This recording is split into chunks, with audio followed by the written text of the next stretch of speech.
spiritual orientation that you actually possess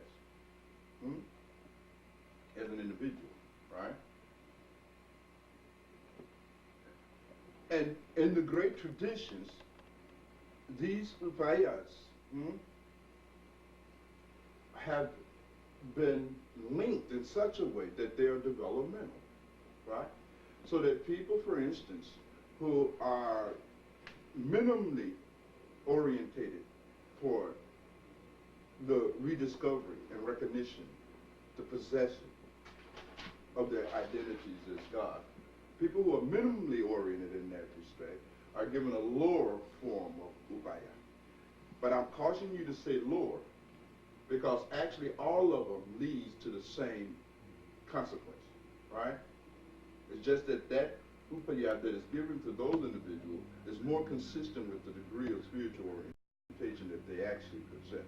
And remember when I say spiritual orientation, am I talking about an interest in philosophy? Not necessarily, you see. That's more of an intellectual type of thing. But a real spiritual orientation of mind, where there's a real hankering in that individual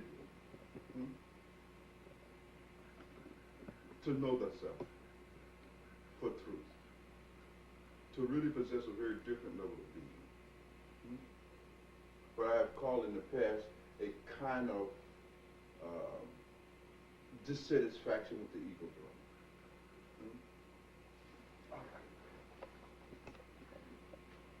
drum. Another way that they have termed this, they're called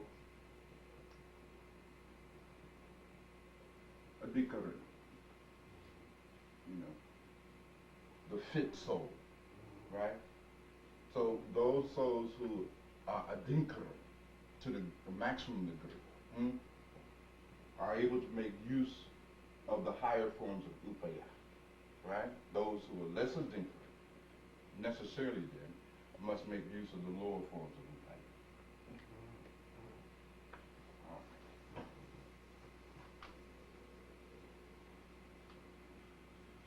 upaya. There are definitely shades of each of these. They're not clear cut, all right? They kind of cascade into each other. I want you to understand that one leads to the other. You see, you'll have, let's say, upaya number 1 will lead to upaya number 2 to 3 to 4, etc. Right? That's how it goes. But where you start, you may start at 3 and you have to move to 4. Some will just start at 4. Some will have to start at 1 and make the whole journey. Are you following me? But they all kind of dovetail into each other ultimately. Let's begin to take a look at some of these upayas. The first one, and we can't really even call it a means because it is that which belongs to the highest degree of spiritual orientation. They have called it anu aya.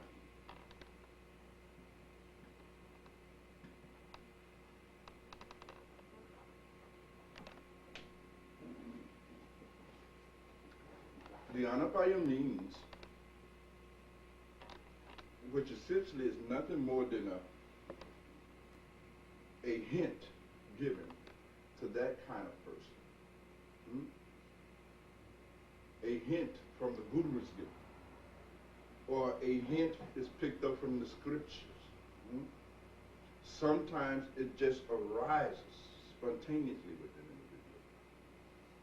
And just on the basis of that alone, that individual is able to recover their identity as being one with God. The Guru says, you are most ultimately identical to God. There are actually those rarest of jivas who are so addicted. Just hearing that is enough. What it does, that grace of the Guru, or that hint from the scriptures, triggers a response in them They don't even think. Their reaction is enlightenment. Are you following me? It's a very profound thing. It is not that they process that information intellectually at all. The actual response of just the impact of the Dharma on them triggers in them a response of enlightenment, most times. The technical term for this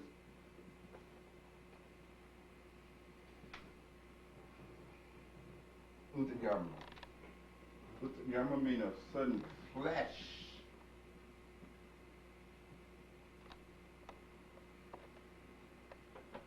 A kind of intuition that results in full self-awareness.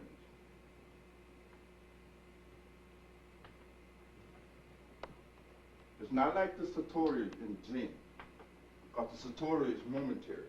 It flashes and then it drops away. This is not like Satori. Uddiyama is a kind of response that that particular jiva has to the Dharma, such that it results in their full awakening that never goes away. Now, to appreciate the distinctions, something more has to be said about the very nature of this self-awakening, doesn't it? This realization of one's ultimate identity as being identical to that of God. It is not something that waxes and wanes. It's stable. And it's stable across the three states of waking, the dreaming state, and of course the deep dreamless sleep. And I've given you all the technical names for these states. We won't worry about them, so forth and so on. The thing that is important is that in each of these states, there is a distinct awareness of pure I consciousness. Pure and perfect. Realization of self. This has been called the fourth state, the Turiya.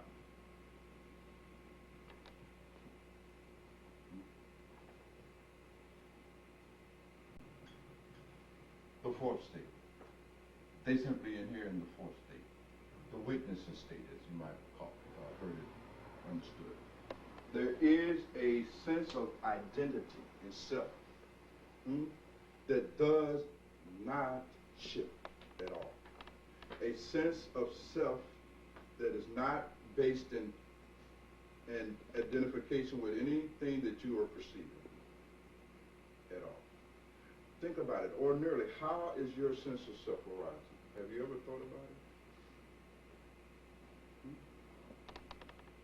Your sense of self is based on what you're perceiving. Yeah, your is I am blank. I am happy, I am angry, I am sad, I am broke, I am in crisis, I am sick, I am something, right? Your sense of self, your identity is always based on an identification with some kind of condition, circumstance, situation.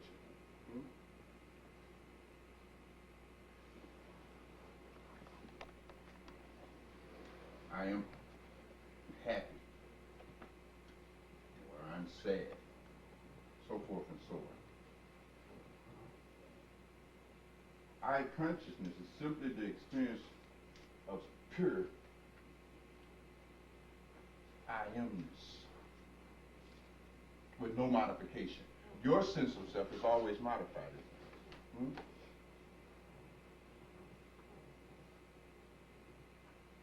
That modification of your sense of self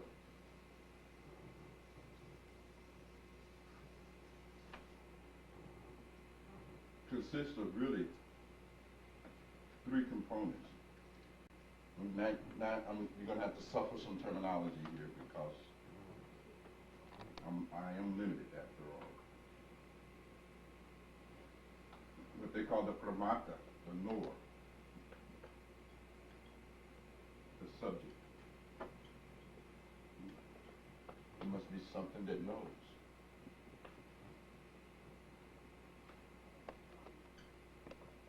The pramana, the means of knowing.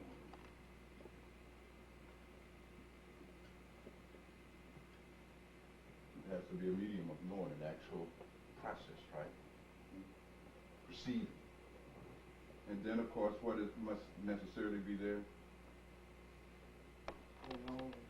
Right. Permeia, the object known.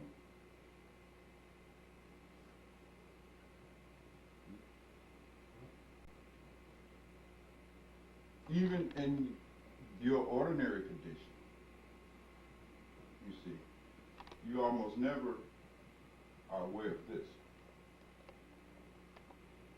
You know? Purely so. We tend to get lost in this.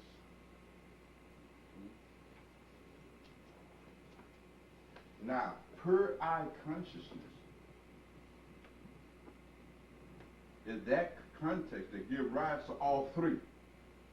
Out of pure eye-ness, the subject arises, the means of perception arises, and the object arises. All of that is arising out of the condition of pure eye consciousness. It is a very profound concept. When you feel for the Turiyata condition, the fourth state, it is out of this fourth witnessing condition that the subject, something is observing you as subject. Notice it. Notice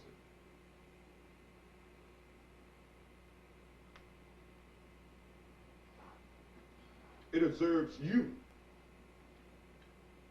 in your capacity as a subject of experience.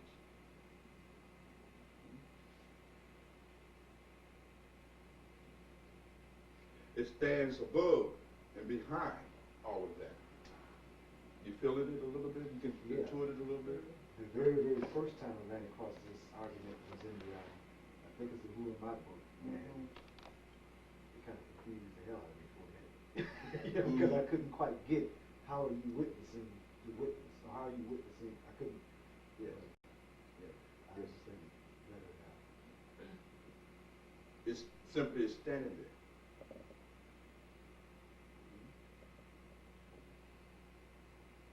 And it is not the subject, per se. It is not involving the means of perception, nor the object being perceived. It is witnessing that whole drama. Tat twam asi da arnat.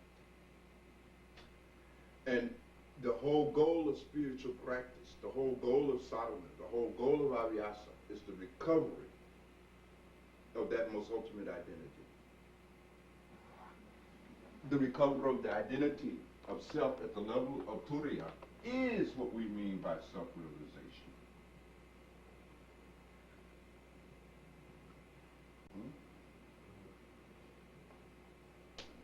That is self-realization. This attainment of the Turiyata condition and state of awareness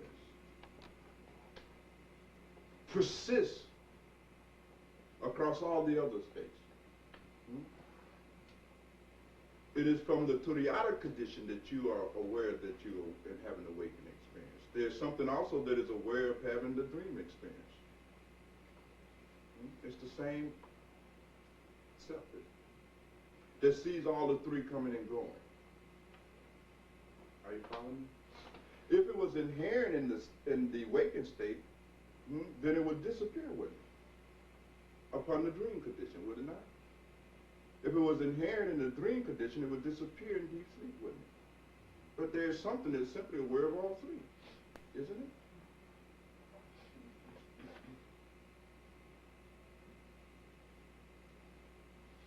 the Turiya. So I want you to, and we will have occasions in the future as we have these small gatherings to really unravel the mystery of the self. And it is the recovery of that level of awareness, self-awareness, that is understood as self-realization.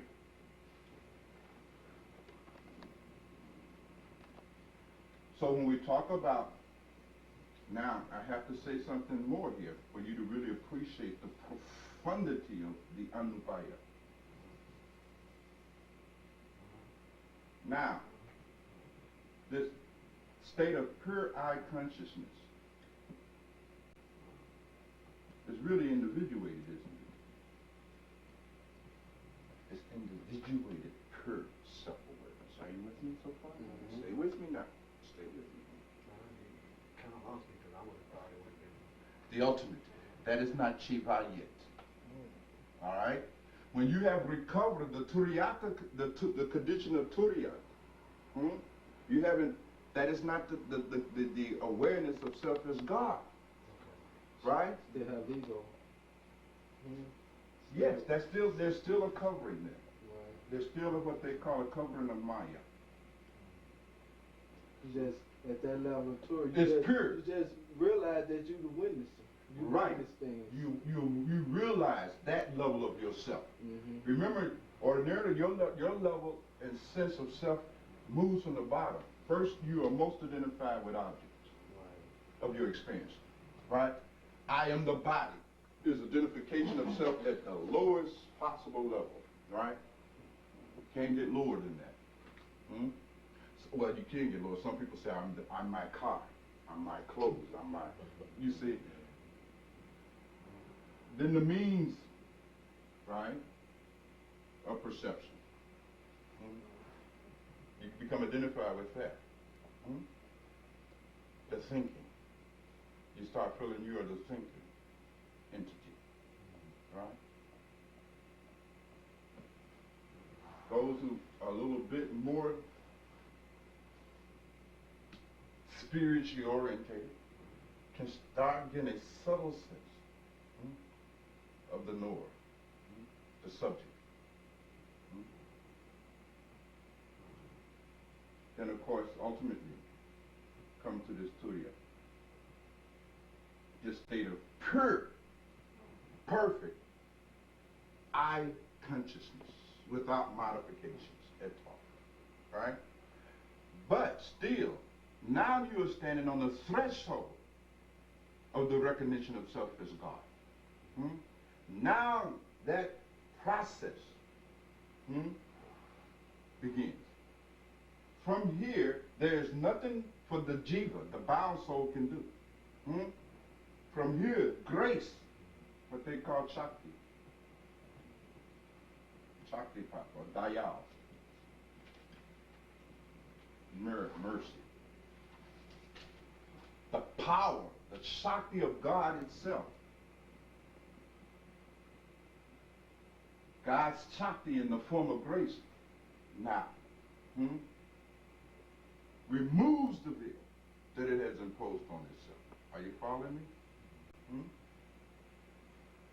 Remember, I've been talking to you about one of the things that happens, one of the 5 activities of the Supreme Absolute God is, of course, creation, preservation, destruction, revealing and revealing, right?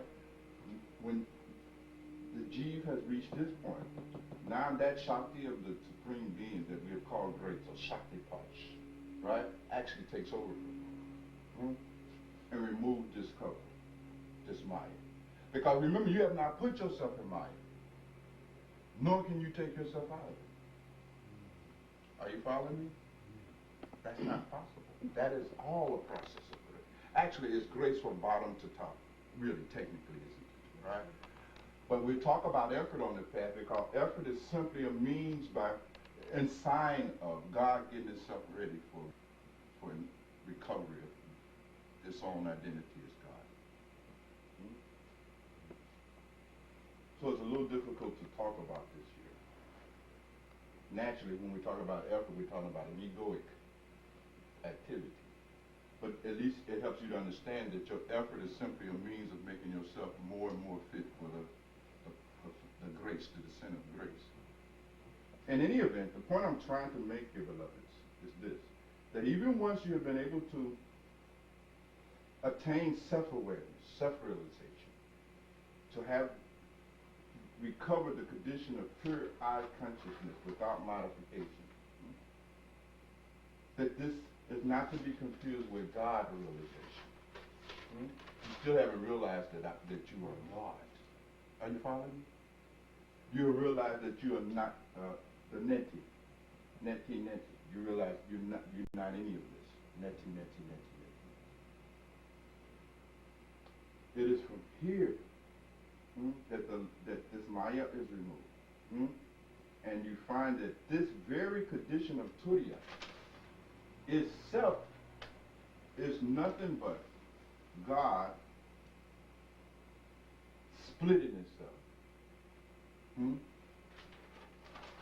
revealing itself, manifesting itself. That this very condition itself is a manifestation of God. That this condition contains God. And once you can remove that, or that is removed, then you have the realization of being God. Are you able to follow this a little bit? I understand it. It's really can get complex here.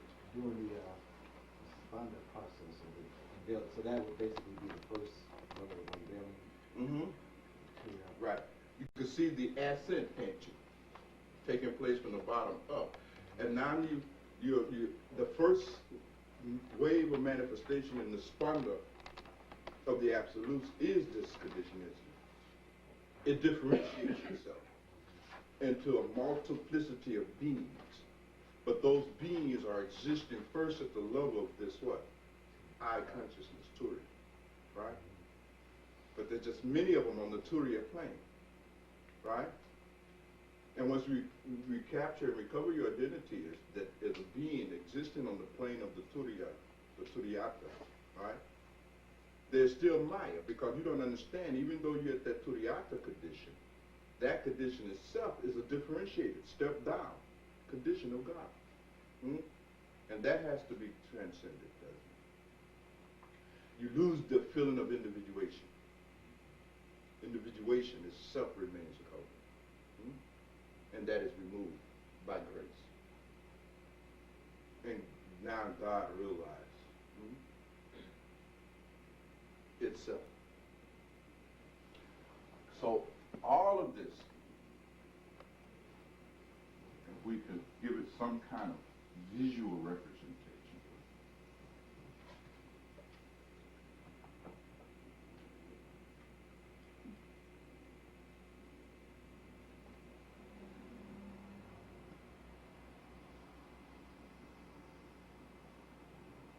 And that's the Paramata, the Paramana Paramiya, right? All of this somehow is an emanation and manifestation of God. Right? And all that is happening is reabsorption is taking place. And you're moving back to a full recovery. That is what is happening. Now, in the Anupaya means the individual is not simply recovering Turiya. They're recovering the whole 10 yards. Just like that. Now you see the difference? Okay, so Anapaya is... Yes, you can't even call it a means. It's so powerful. You know what I mean? We don't even, it's hard to even call it a means because the Jiva has done nothing. The Jiva has not used any of its faculties. Remember that we talk about the Antankara, you know, the faculties, they are associated with the psychophysical apparatus here. The Buddhi. Right.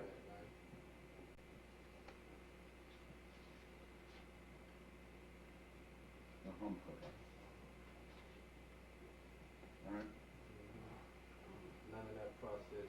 None of this has been used.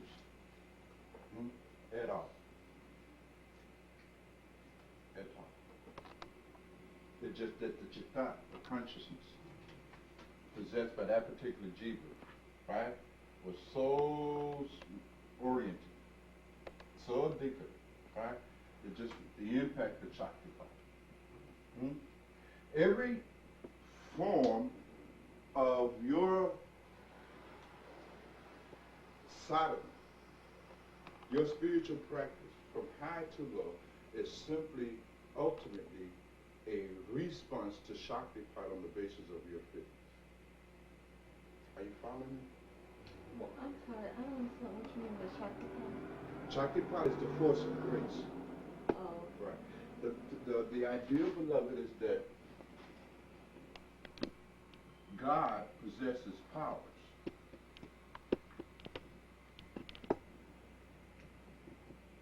Right?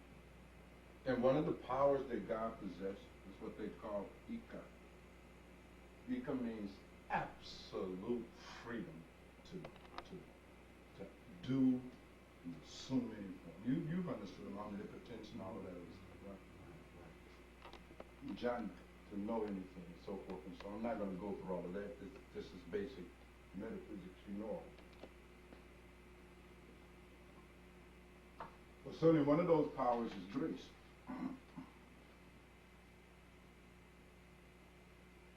This power of grace has been called Shakti in that tradition. It's been called Dayal. It's called different names.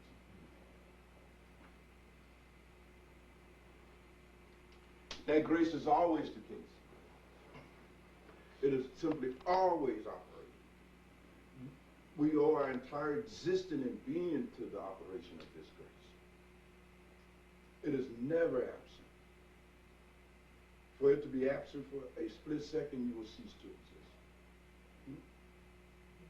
Now, your abhyasa, your spiritual practice, this whole business about seeking God and all of this, all of your actions that you call and refer to as your spiritual practice and so forth, most ultimately it's simply your own level of response to grace on the basis of your own adhikar, your own orientation. Are you following me? For instance, those who are doing, let's say if you're just reading scriptures, well, that's your response to grace. You see, you are not adhikaran enough to respond more than just by simply reading scriptures. You see my point? Your response will not take the form of meditation and yoga and so forth and so on. Those are higher forms of responses to grace on the basis of your fitness. Now, in the jiva who is able to make use of the anubhaya, which is almost, as I said before, is no means, in the sense that you're not using any of that, the buddhi, the manas, and etc.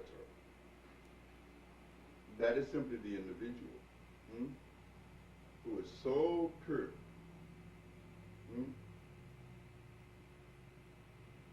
that they're able to respond to the grace.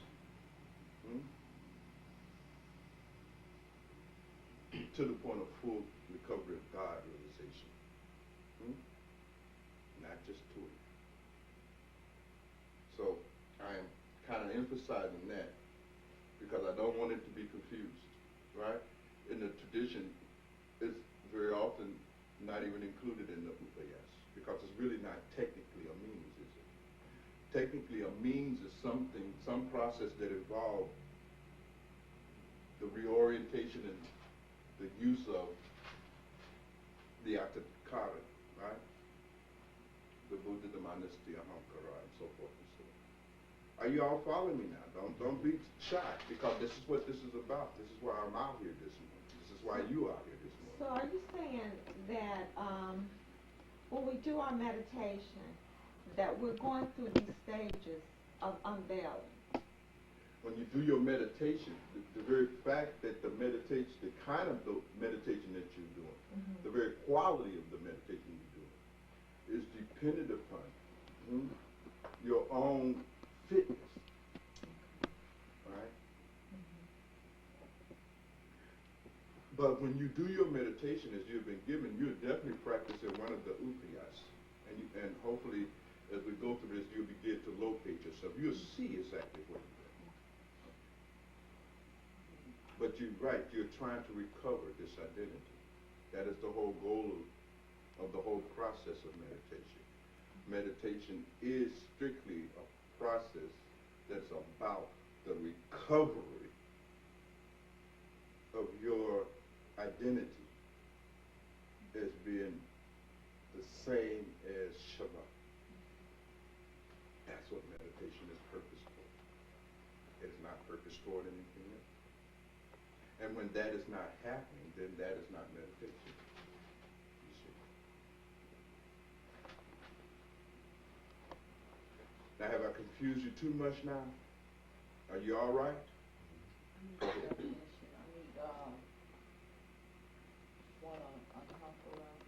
Ahankara. Ahankara is ego. Ahankara is that aspect that we possess by which we are able to personalize experience. Filling of the door. Filling of the door, filling, you see, all of that.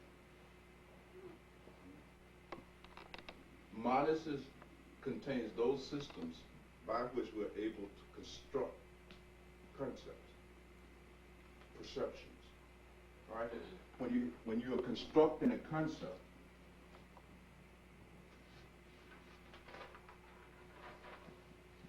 image of things, all of that is being done out of the manas. The buddhi is intelligence, the proactive intelligence, right?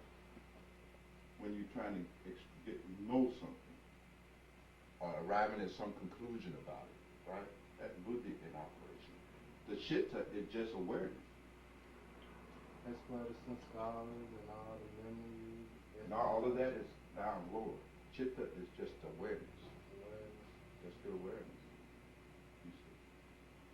But it will house the awareness of all of the memories and things like that. We call them samskaras. Right. Yeah, this is where the impressions reside. Right?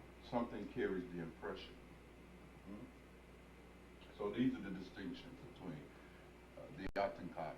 This whole complex is called the Athankara. The Athankara.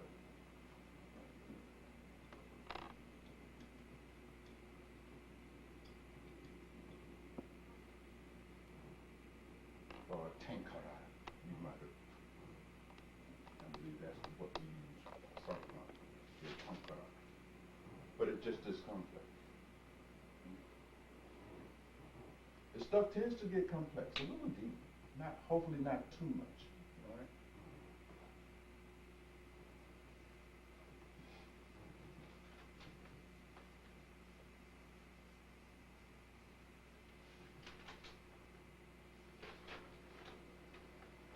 So then, the anupaya is one of the means by which one is able to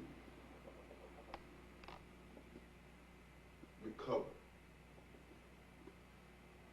Full identity is to be the same as God, as Chief,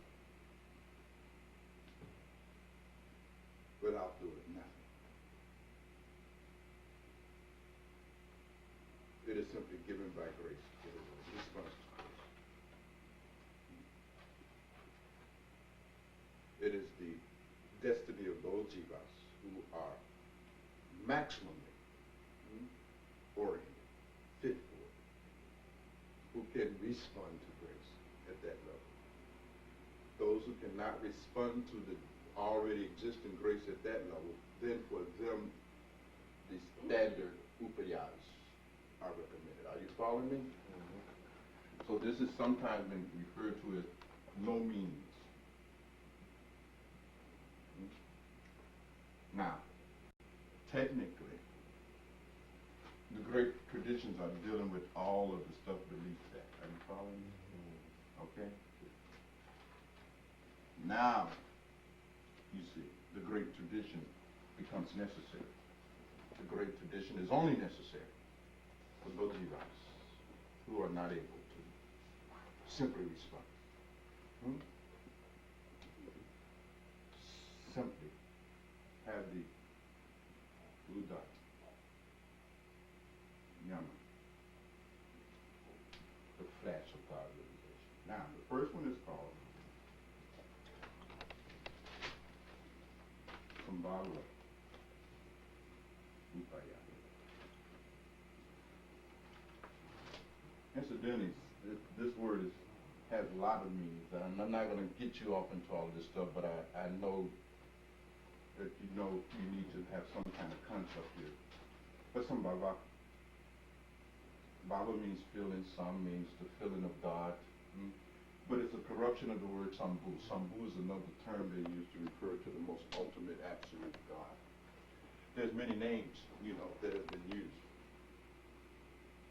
for God, for that condition. Sambhu, Shiva, you know what I mean? I mean, these Anami Purush, these are just names.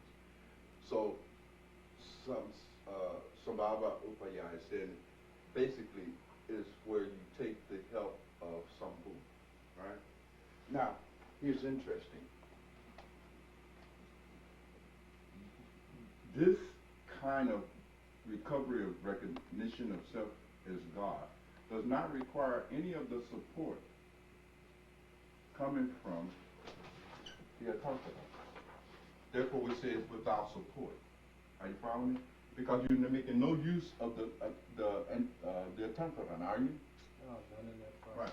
So we say that is a means where there's no support is required. Right? The more Dikarin, the less support. Are you with me? The more Dikarin, the less support has to be given to your shiktam. All right? And obviously, if you are not God realized, then scratch it. Don't even think about it. You know what I mean? Otherwise, we wouldn't be sitting here, right? So this does not apply to you at all. You need some support, right? So we got different levels of support. Here, what happens at the levels of the means of Sambhava Upaya is that the individuated jiva is given some support. Has to take some support. Now, this takes very specific forms. One of the things that you have to understand in order to appreciate all of these forms of upaya, you have to understand what is the process by which you are really generating for yourself the sense of ego. How is the feeling of ego arising in the first place? What is that based on? This very sense of self, your sense of self. How is that happening? Have you ever thought about it? Now the mystics say that we are constantly generating this sense of ego. Constantly. Right? We are constructing it constantly. Constantly. What do you think is that process, that activity that we are involved in, that is constantly resulting and reinforcing our experience and identification of self with our ego? I think that we tap in to a residue of omnipotence, omnipotence, and omnipresence, and we feel like we can do, we can know, and we do create, even though that may be wrapped up in us.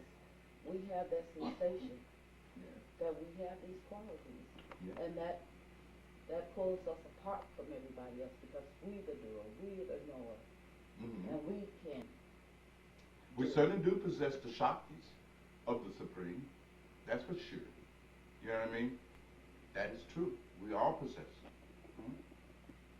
And in fact, one of the first arguments that I made to you all as we begin to talk about the Spanda was that you have to, through a process of sataka, of reasoning, see that you are really the possessor of all of those powers that bring things into creation.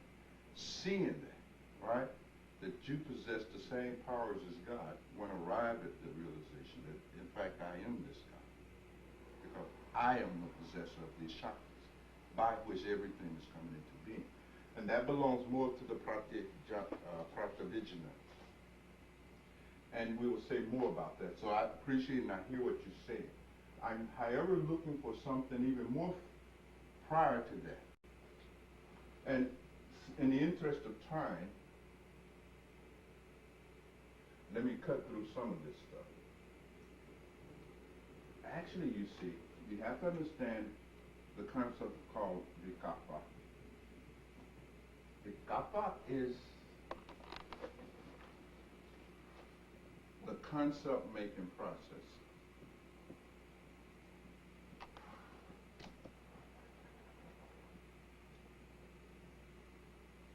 That involves the mind, and the buddhi, and all of that stuff. Ego is a concept that you construct. You construct it. You are constantly constructing a concept of yourself, aren't you? Defining ourselves. Right. And then acting out of that concept, aren't you? You're actually creating a self-concept. You create the self-concept. And this and all concepts is the activity that we have called in the vision vikapa. Right? Now, there are pure concepts, right? And impure concepts. There are right concepts, wrong concepts, right? What in Buddhism we have called right view. So you have what they call the Ashuddha. The Ashuddha Vikapa. The Ashuddha Vikapa is an impure, wrong concept of self. Are you with me? With me? You have actually formed a wrong concept of self, and then you act on that wrong concept of self. That is ego. Are you following me? So what we have to find is a means for you to create the right concept of self. Are you with me? And then act on that basis. Are you following me? All right, let's tease it out. What is some of the, what is the anatomy? What are some of the characteristics of this Ashuddha Vikapa? This wrong concept of self that we have constructed. What does that consist of? The concept, right? We already looked at it, right? I am, right? The body. I am the body, right? I am permanent, right? I am my thoughts. I am my situation, circumstances. You begin to see it, right? And if you do your homework and you kind of list that out, you really begin to appreciate the power of this insight, right? And you are constantly doing that, aren't you? Continuously. You are constantly identifying the self with some circumstance, some feeling that you're having, that is arising in the domain of your awareness, aren't you? Now, an emotion arises, a feeling actually arises in your awareness of sadness. Then you instantly say, I am sad, don't you? Right? Are you following me? You actually grab it. You cling on to that, don't you? Then once you say, I am sad, then you act out of that assumption, don't you? Are you following me? And then you create karmas and now everything else. You see? You become entangled, don't you? Right? But when you say, I am sad, or I am angry, you see, you have just made a wrong construction of the self-concept, right? You are practicing a Ashuddha Vikapa.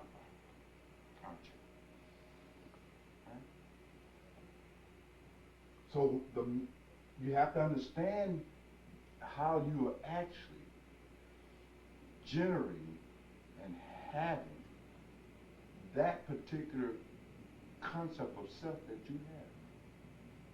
Furthermore, you have to see how that concept of self that you have is not self as Shiva, is it? It's not what? It is not self as Shiva, right? Your concept of yourself is just the opposite of it. Your concept of self is, I am not Shiva, but I'm trying to know Shiva, isn't it? Right? I am not God, but I'm trying to know something and come into some kind of relationship with God. Do you see the impurity of that?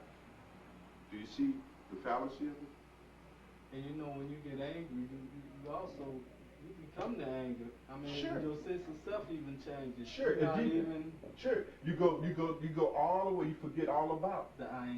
You Right. become that. Right. You become anger in that moment. You are anger. I'm angry. You have given up your independent prior sense of self, and you actually assume you have incarnated. Or it can be not an emotion, it can be a feeling, right? I mean, an object, and so forth and so on. So you're with me on that. Are you following me now? This is important that you get this, so I don't want to move you through this here. You pause if we have to pause. It's our time, folks. We don't want to have gotten up this morning and driven the distances. So, you know, we're not on no, this is not a course in school, right? So we take our time here. Because I really want you to get this. I really want you to see this.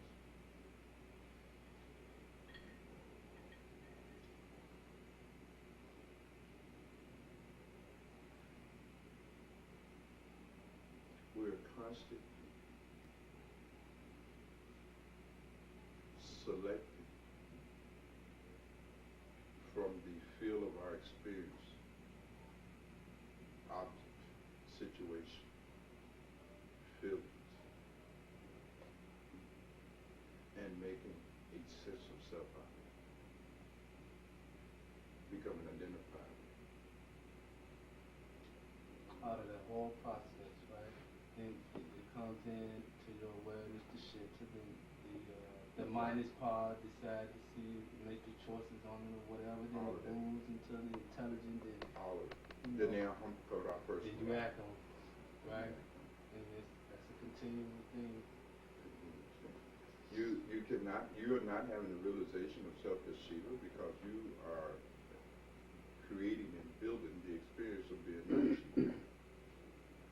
Yes, sir. So in the process of Vikapa, it's made up of pure concepts and wrong concepts, right? Right. Vikapas can be either pure or impure. Okay, now, wouldn't you have to even recognize some of the Sutta to even Oh yeah. a step before you even get to pure? Oh yes. Okay. You have to recognize that's exactly what I'm trying to get you to do. That's Oh. a necessary step, isn't it, Right. Vajira? Because if you don't recognize the self-concept that you have now as being wrong and impure, Right, you would have to at least go partly into that. you have to go all the way All the way into into it. that. Otherwise, you won't be motivated Okay. you will not lose sympathy with it. You will remain attached to it, won't you? Hmm? So Ashuddha Vikapa has to be replaced with Shuddha Vikapa, right? Shuddha Vikapa. Now, so far so good now? All right. So, one of the principal strategies underlying the Sambhava Upaya, that means, deals with how you are now going to handle this, all of these concepts coming at you. And in Sambhava Upaya, the strategy is simple. Because whatever thoughts that are arising, you neither accept them as self nor reject at all. You see? When these thoughts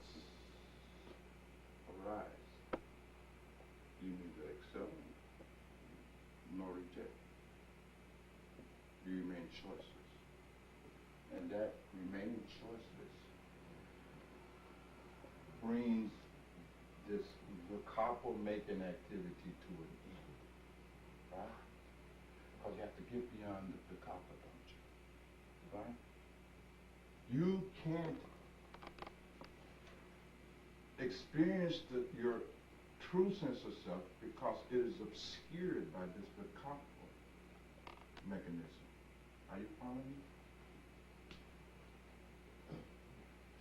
Yes, beloved. So, I mean, like in the case where we just said, like, I am sad.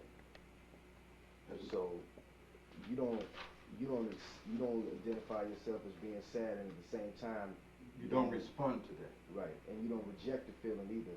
You don't reject, because that's more involvement, isn't it? Either way, you're involved in it. You transcend it. It's very difficult. Now you see that a lot of people are not going to be able to make use of the Sambhava Upaya either, right? Because that's not enough support, right? But there are those souls for whom this is enough support. Just this practice alone. What you're doing, you're bringing thinking to an end. That's what you were saying, disrupt, reconstruct, and all Right, that, right. What you're doing, you are bringing thinking to an end, because you are experiencing the sense of self most fundamentally through a process of thinking. You are constantly thinking your own sense of self into being. That is a process that is being done through thinking. When I say concept making, we're talking about thinking, aren't we? You make concept by thinking, don't you? Right? You are making the self-concept, the false self-concept, through the process of thinking. You're constantly thinking. And we think that thinking is us that's doing the thinking. Yeah. Then we Yeah. identify This that thinking obscures and blocks the existing self. The self is there. The thinking obscures it. Right? It is obscured by thinking. Are you following me? This thinking has to cease. Right? When the thinking ceases, the self simply shines forth. Right? So the response is all that matters. Yes. As long as you recognize it's just the response that really It's the matters. response that really matters. Okay. You see? So this is the same as standing free. That is exactly Exactly. standing free, standing back. You see? Because it's forcing you to do what? Witness. Isn't it? So this will automatically bring you to the point. If you really practice this, then you will automatically stand in the witnessing position. You will not accept the conclusion that I am sad. Now I want you to really understand this thing. I am sad. Once you accept that, you're governed by that. Are you following me? Once you accept, I am angry, then you are governed. I am sad, then you are governed. You see, I'm in crisis, then you're governed. The moment you accept the vikapa, once you accept the Ashuddha Vikapa, and why I'm calling it the Ashuddha Vikapa, because it is the wrong sense of self based on your thinking and your conceptualization of self.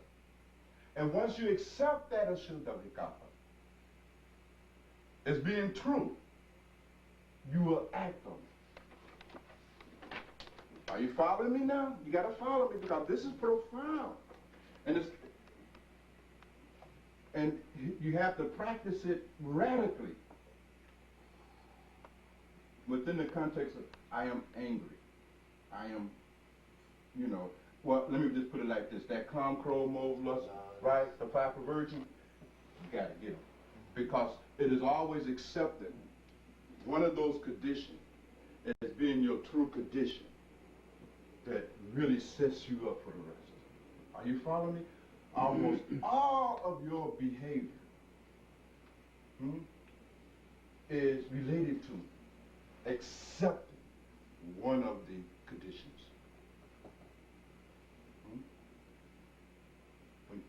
I am lacking, and then you will act on that feeling of lack. right?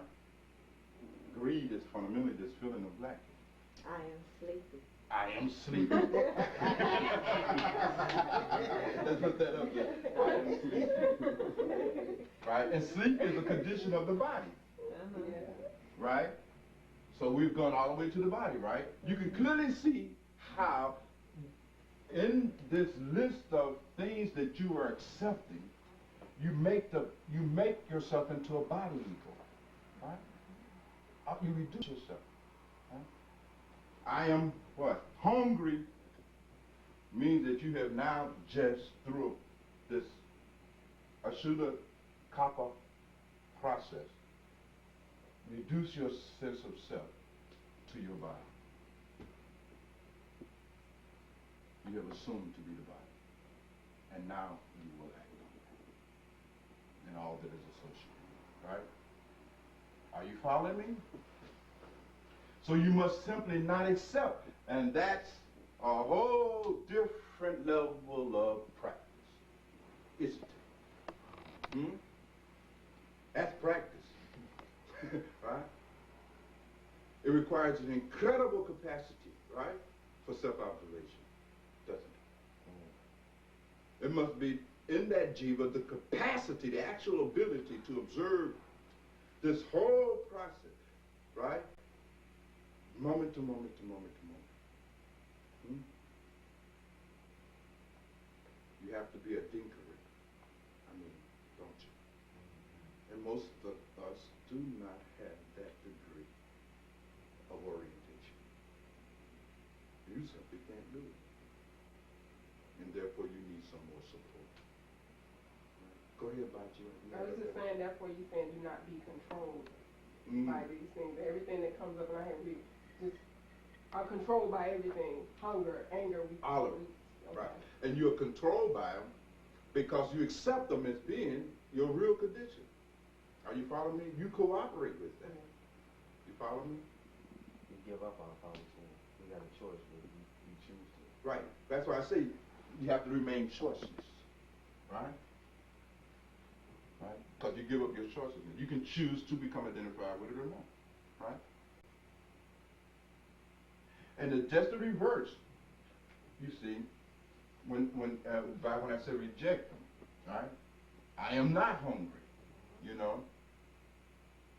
Now, in some strange sense, you see, you still are referencing it to what? Right. I am not hungry.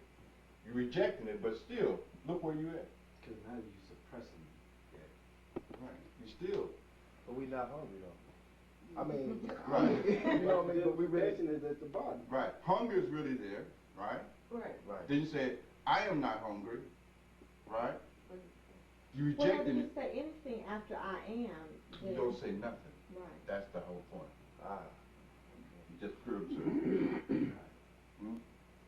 You're right. Absolutely right with you. So all those things exist. They just Sure they exist. They're happening. They're real phenomena. They're going on. They are arising within the domain of your self-awareness. They're really happening. Hunger is arising. You see? For sure. But do that mean you hungry? Even the body is arising. Are you following me? When you're most radically able to get a hang of this. the You body see? becomes the object. Everything is experienced as an object. Even this very body. Your thoughts, your body, your feelings, all of that are experienced as objects arising in the domain of your awareness, out of your own spanda. You follow me? Out of your own spanda. This is from Baba Upaya.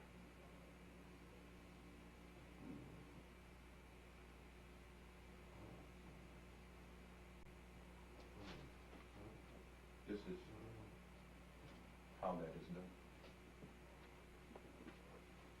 done. And it is done purely through an act of will.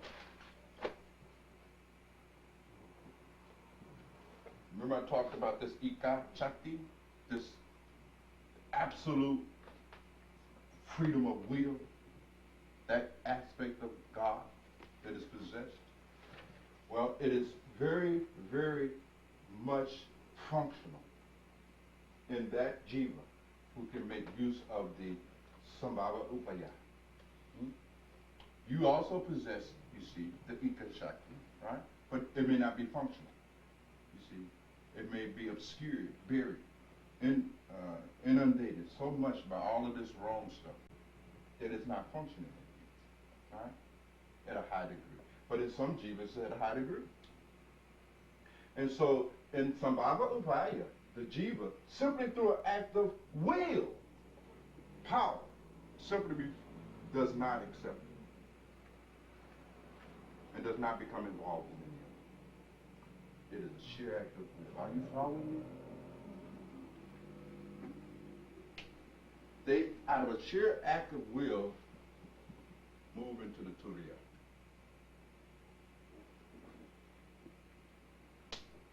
It's something. So that's the practice, is the act of will. That's right. It's not even a practice no more. It's a one-time shot. See, there's still no yoga yet. There's still no practice. There's still no abhyasa. There's nothing that is being done over time.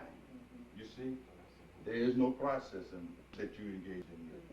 You It's see? not a thinking thing. I mean, that's a feeling thing. It's a will. Right. It's a sheer act of will.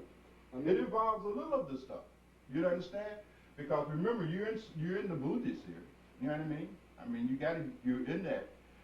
But you don't need that much help. Right? You're not entangled in that. Are you following me? Right? It is an act of will. Remember, in the Anupaya, it's not even an act of will, it's a response. Right?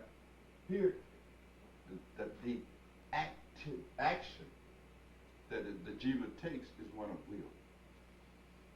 But it is not yoga. It is not a process that they engage in. It's not getting up every day and meditating. It's not becoming it's not none of that. It is just sheerly an act of will. And they stand in the position that is Turiya. They stand in the witnessing condition through will. wakeful state, sleepful state, deep All of it. sleep. All of it. All of it. They simply will themselves out. I will simply not accept and become involved in it.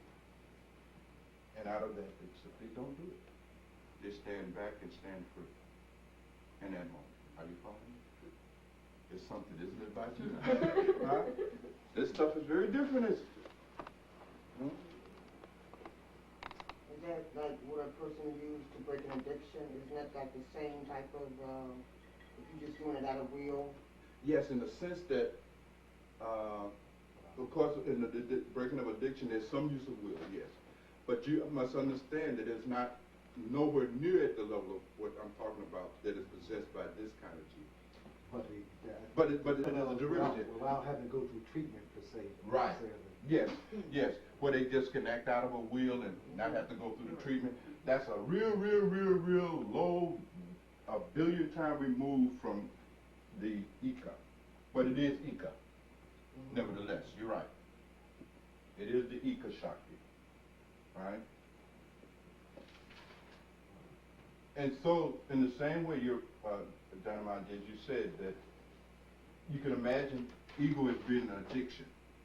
Okay? As being an addiction. You are addicted, you are habituated to constantly, being involved in this kind of Ashuddhavakapa making process all of the time. Right? And then the Guru says,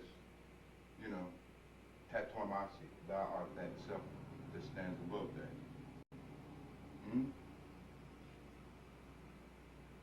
Be thyself. Don't ego. You know what I mean? No more. Say, okay, I don't ego. Just like that. Right? Now, another way of looking at a Shuddha Vikapa is the ego, what I call ego ideation. Maybe that's easier for you to understand.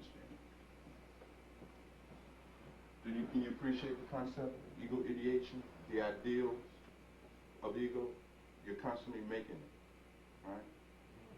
So ego ideation can be, like the mama just said, your habit. It is your habit, right? And that habit drop. You drop the habit of being an ego. Just like that. No recovery program is necessary for you. You follow me? No yoga. No abhyasa. No studying the sutras. Nothing. All of those are lesser support, son. Are you beginning to see this thing? That's somebody very high. Very high. Any questions about it?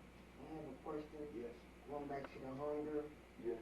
you said, don't identify, don't say I am hungry, because then you become the hunger. Yes. But your body has a way of letting you know when it needs to eat. Yes. So, Yes. Yes. when All you that say that the body is hungry, the body just gonna do that. You don't even have to say anything. Saying it doesn't make the hunger. It'll just eat. All of that will just go on. but you have to consciously make this decision that you're going to fix you something to eat. That too will go on, but that's not you. That's just mine. That's also an object. Right. You simply don't even worry about it. Okay. Eating happens. It happens. You know, sleeping happens. All of that happens. So that's what we say when I'm hungry, I eat. Just Right. not When I'm identify hungry, it. I eat. You know, when the body is so forth and so on. But there's no identification with it. It simply happens. It's just natural. Very sahaj. Like the sun said it. Now you don't say, you know, the sun. You're not even involved in it. But it sets. It rises. Birds fly. Water flows. Your hunger and the satiation of that hunger also is a part of that process. It happens. So the thing is not to become, through the process of Ashuddha Vikapa, is not to become identified with any of these body states, feeling states, mental states, as being your most ultimate identity. And to stand free of all of that and not to accept it at all.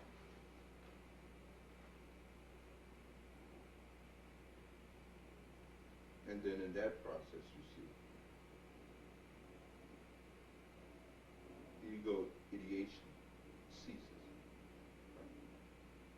So to appreciate this thing, you have to really understand how this feeling of being an ego is an ongoing process that we make via thinking. Ego ideation is those sets of values, beliefs, on which we base our identification with the body-mind. Are you following?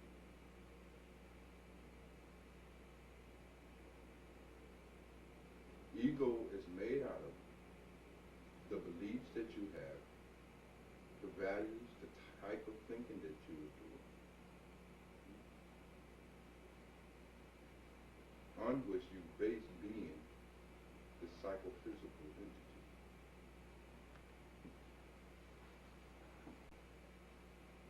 That whole kind of conceptualization process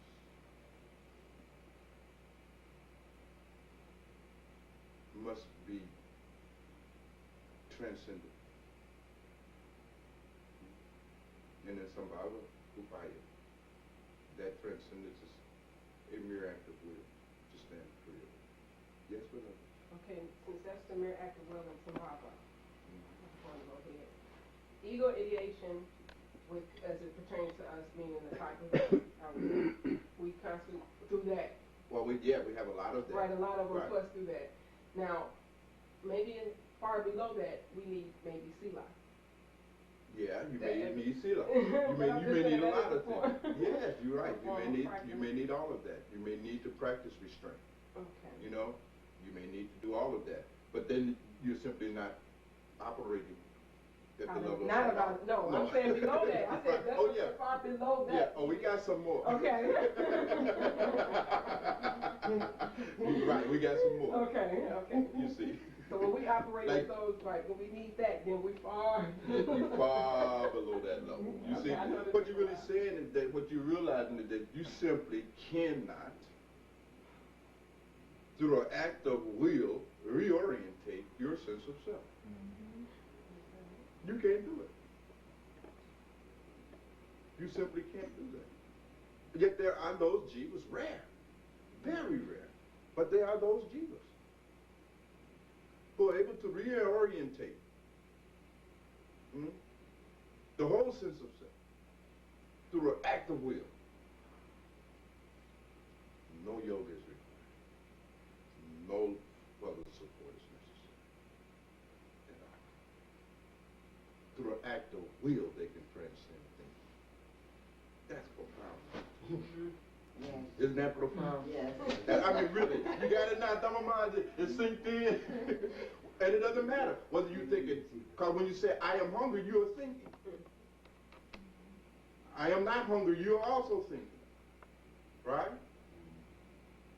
I am unhappy, you are thinking. And as long as you're thinking, I am happy, you will be governed by that thought and have to suffer all of the consequences thereof. You must act. You become an actor. And when you become an actor, you make karma. You create impressions. You set up desire. You set up patterns.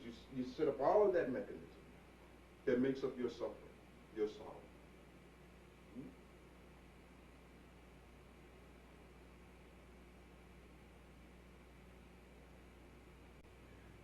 The jiva that can make use of Sambhava, simply through an act of will, shuts down, transcends, rises up, no longer become identified with it.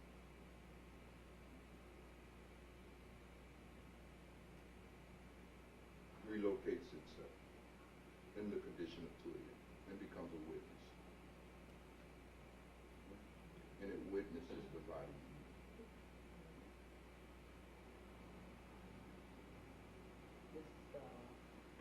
This is the goal and objective of moment to moment, is to stay right here and let those things happen. Not be affected. Not affected at all. You Not see, at all. what our ambition is that we're looking for some kind of way to do something to relieve our presumed situation that we have become identified with, right? Now, I am hungry. I have accepted that, right? Now, this is my condition, right? Now, how can I give myself some relief from being hungry? Becomes my ambition. You're absolutely right. But when you meditate and you bring that awareness up and you descend from it as you move through your day, but if you can keep it up, Yeah. you can move through. See, the proof that you're not attained it is that you descend. Right. You have not attained it. Yeah. Oh, See, you have not attained Oh, it. hell no. Okay, not at all. Not at all. I That's my got whole you. point. All right. Right. All right. You've not attained it at all. Uh-huh. Sambhava upaya Mhm. is the means that one attains that. And there is simply no descent. Not only throughout your day, but even throughout sleep. No, I meant when we practice, I thought I seemed to attain something, but descend from it as I move through my day when I'm not mindful. There's no attainment at all. No attainment at all. It's not this one. It's not the Sambhava upaya Right. attainment that I'm Right. talking about. Right. That might be something else. Don't Yeah, I'm not misunderstand talking me. about that, right. Yeah, that's down in the next stages that we'll be getting to. We all know we'll make it today, but we'll pick up. At this point, you wouldn't be meditating anyway. No, there's no meditation going on here either, because there is no yoga. There is no process here. Right. There is no sitting. Right, I know. There is no mantra.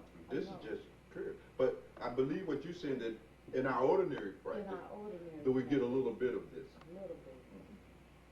And that will remain to see. One of the things that I'm trying to do here is giving you a framework so we can really see.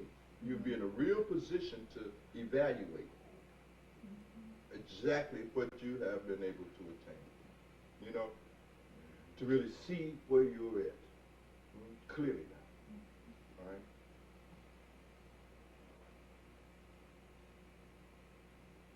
Anything else about it? I mean, and we may have to come back to it again next time we get together, but certainly you have some idea now about the qualifications required of those achievers who, in order to make use of the Sambhava Upaya, is a means of recovery, of self-realization, self-awareness, pure self-awareness, without any modification.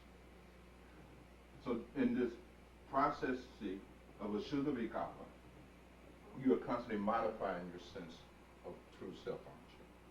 Right? You're constantly modifying. You know, I am hungry is a modification of your true self, isn't it? Right? I am in a crisis is a modification, isn't it? Right? And in the practice of Sambhava Upaya, you simply bring this modification making process to an end through a sheer act of will. The Guru says, you know, you're not any of your states, feelings, body. And just, you know, be thyself. And that's it. You see? No yoga.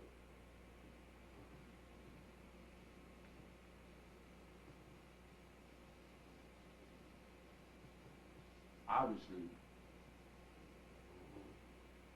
most of us will not be able to make any use of that means.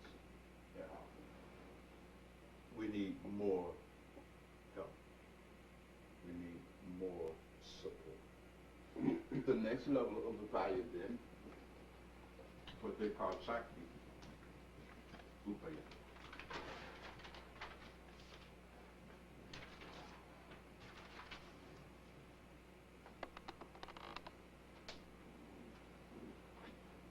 And Shakti Upaya, it says, all right, since you can't, through an act of will,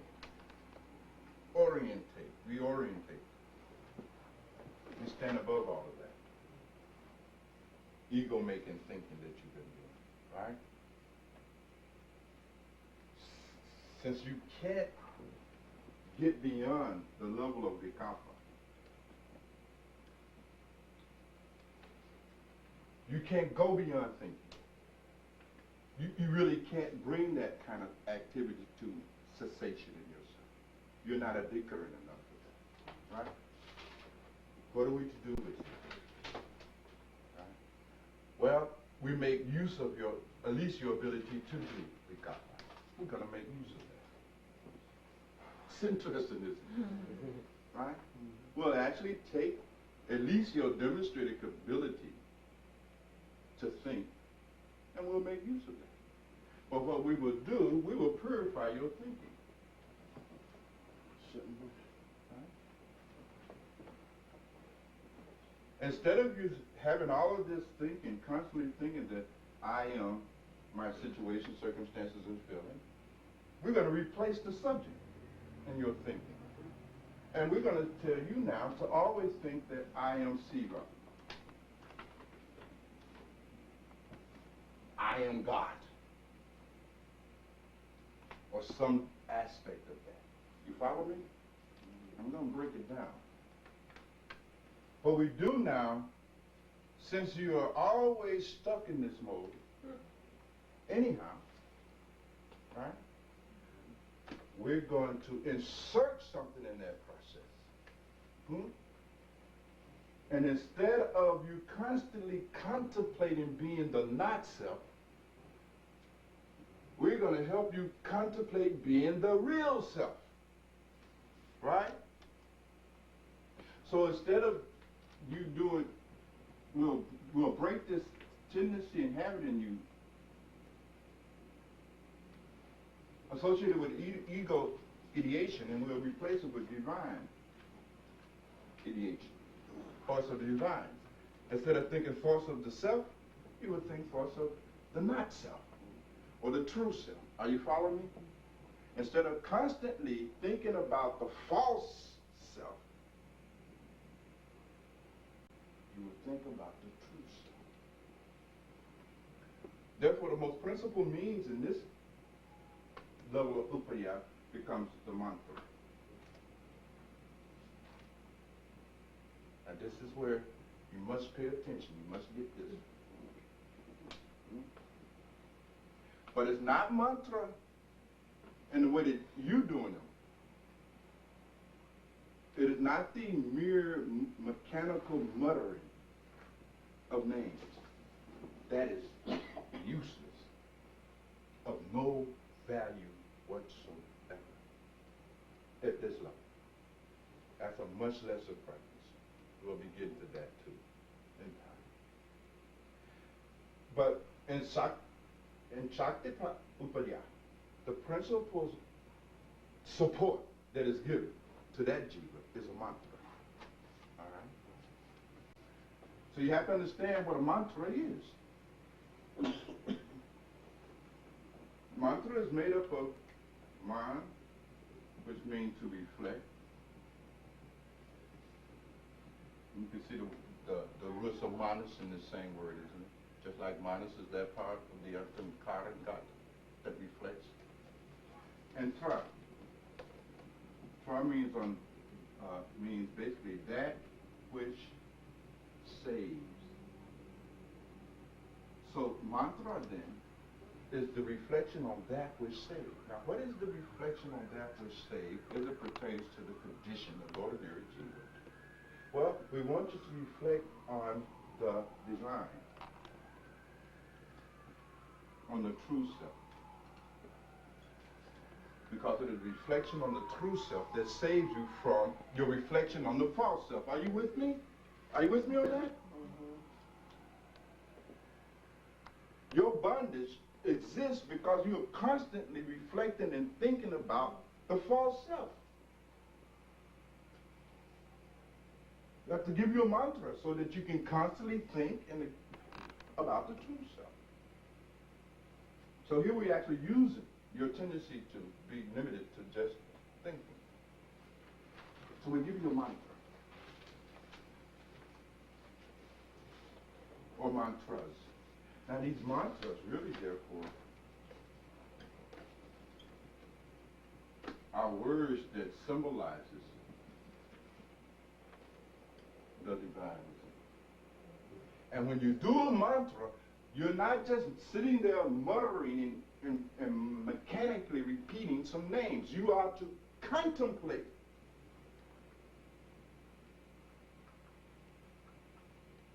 the deity or the divinity that is inherent and represented in the word. Are you following me? This is important to understand. We call that practice Bhagwan. Bhavana is to identify with the actual divinity represented by the mantra. Is to begin to identify with that. Okay? Like you identify with the body, right? The false self. You must identify with some aspect of the divine self, right? That aspect of the divine self is buried into the mantra, right? And when you repeat that mantra, you are, in a sense, identifying with the divinity that mantra is representing, or the deity that it represents. And what happens once that identification is shifted, right? Then your behavior reflects on it. You start feeling. It's a real profound thing. In one of his classic texts,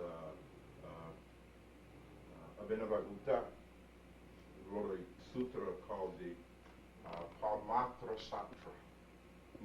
And in it, he lists,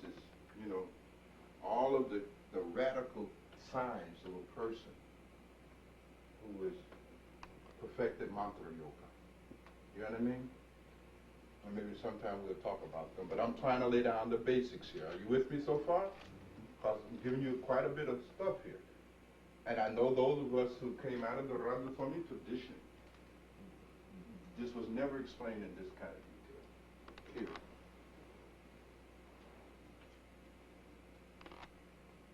It has simply never been explained in most traditions, period. And mantras have been just mechanically muttered at the level of ordinary words, without any element or component to contemplate or identify with the deity or divinity represented in the mantra. And unless one does that, then one cannot make right use of the mantra. Now you following me on this? Right? So you look at your mantras, right? So you have to know what the mantras, each Yeah, word sure, represent. sure. And so we're gonna, in this part here, I knew it. we gotta take the camera down now. Right? We gotta take the camera down. The use of this mantra does, it purifies the vikapa, right? The self-concept, doesn't it? It purifies the self-concept of all of the wrong views of ourselves, doesn't it? Right? And replaces them with the right views of ourselves. And once the mantra has been mastered, then that whole feeling of self shifts, right? When that sense of self shifts, right? Now what are you able to do? You're able to move right up to the sambhava level, actually. Haven't you attained it? Right? It is taking you right to the same Turiyata sleep condition has it. And once you attain the Suryata condition, it takes you right up to the Ananu. You follow me now? You see how that all works? You see? So anyone can take you, right? But it depends on where you are at. The journey and where it begins is based on where you are at. This train simply stopped at all ports. We pick up everybody.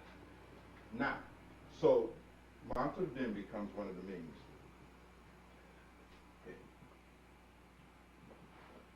Another means that is associated with Chakta Upaya is what we talked about once before, Sataka. Right? Remember we talked about Sataka, this kind of pure reasoning, this kind of looking at and closely examining the nature of one's own experiences, high or low, gross and subtle, and observing their origin, how they come about, and so forth and so on.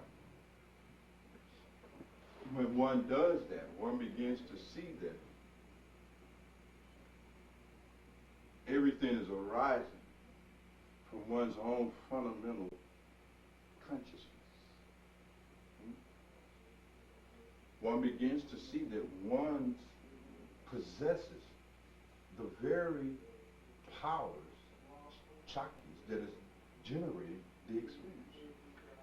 Right? That one is creating, preserving,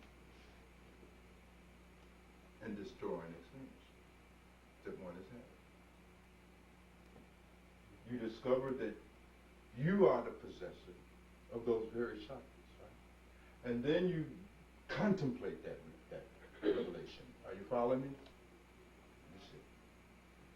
This is another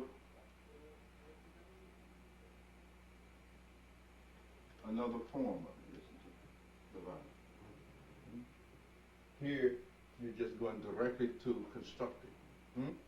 Now, what has been given oftentimes in the tradition is to contemplate, I am, one with, God or Shiva or whatever it is. And to contemplate that. To simply contemplate it. To make that your experience through deep, profound contemplation of it.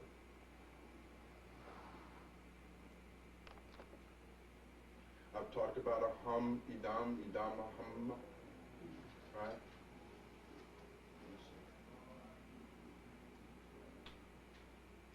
It's to contemplate that, to hold that thought,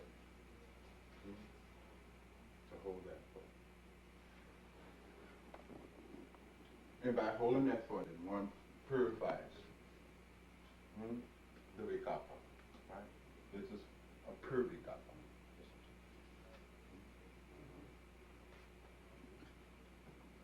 Number 3, this is technically the Spanda principle. The Spanda principle is also a part of the Chakriyopai. You see? Now, how does this work? And this is interesting. Spanda says this, that everything is arising out of and then falling back into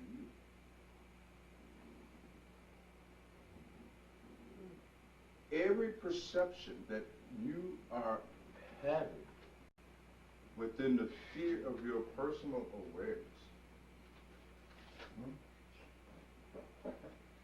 will come to an end and fall back into you, the source. Between two thoughts, there is a gap. And in this gap lies reality and source. Right? So when one is making use of the Spanda principle as it is associated with the Shakta Upaya, what one does is take any perception, focus attention on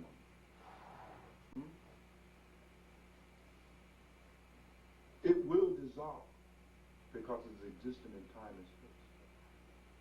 And by holding attention, when that dissolves, one penetrates in that moment and have the experience of the self. Because it is the self from which everything is arising. Therefore, if one could really, through a practice of focusing attention on any of its experiences that it is having, high or low, subtle or gross, if one holds one attention, if one can do avadana, the holding of attention, as that phenomenon goes through its course, it will come to an end. Because it has been created, it has been sustained, and it will come to an end. And as it comes to that end, in that moment, before the next perception arises, one will fall into the self, which is the basis and the origin of everything, and have a glimpse, and see the self, all right? And be relocated in the condition of Tuya, all right? It is profound. It is profound. These 3 then are the 3 fundamental aspects of the Chakta Upayamis for the recovery of self-realization. 1/3. Logika, Sataka, pure reasoning, and the Spanda principle. It is really profound, isn't it? Now, what we're going to do, we're going to break now and have our practice. Because in the spirit of the tradition, we come together to practice. That's what it's all about, isn't it? Right? So we will practice for the next for a little while. And then next time we will continue. We haven't gotten into the next level, because even for this, there are still jeepers who cannot do this. They simply cannot move beyond the mechanical level of a monkey. They can't do that. They are not a dinker, and they will need some more support. Right? Certainly you can see clearly that there are jeepers who simply cannot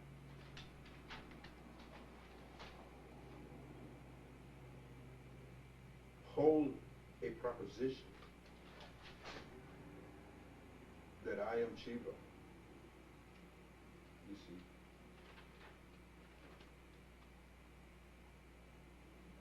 And therefore shut down the proposition that I'm not Shiva. They simply don't possess that spirit, that level of attention. They cannot make use of the Shakta Upaya means. And for sure there are jivas who simply are driven from one act of perception to the next act of perception to the next act of perception, and they will never find the gap in between the perceptions. They simply do not have the capacity, the subtlety, the development, the orientation, even the intention to fall into the gap that is set, from which all of their perceptions are arising in the first place. Even if told about the existence of the gap, they simply cannot find, they cannot see it. You see, their attention is not subtle enough. They're simply driven in a kind of blind streak of experience, tossed hither and thither. They can only react to perceptions. Can you suspend time in the gap? Yes, no, because time arises out of the gap. You see? But if you could catch. If you can get in it. Yeah. If you can get in it. You see? And in that gap, you are standing in the condition of the Turiya. And once you arrive there, you see now, that Shakti pot will just get you. Because if you can get to the Turiyata, Get to it. you get home. You see? So these have been means and ways of getting to the station. If you can get to the station, Maharaj used to always say, the train is there. The train will definitely got you covered. It's got a berth for you, but you got to get to the station. You see? You got to get to the station. Maharaj used to always say, you got to get in. You got to get here. You see? You got to get here. You get here. And the rest is taken care of automatically. But you have got to get here. Which means you have got to get out of your ego. You got to get out of this drama that you are stuck in, that you are wallowing in, that you are lost in. You got to get out of this ego ideation and all of the drama that is associated with that. Right? Somehow become freed up from this automatic and habitual identification with the not self. You see, with your feelings, your conditions, your circumstances, your situation. And break free of all of the reactivity that is associated with such an identification. You see? All of it. So these are the means and the ways, and we will continue our discussion. So let us prepare to sit, and I will use that clock time.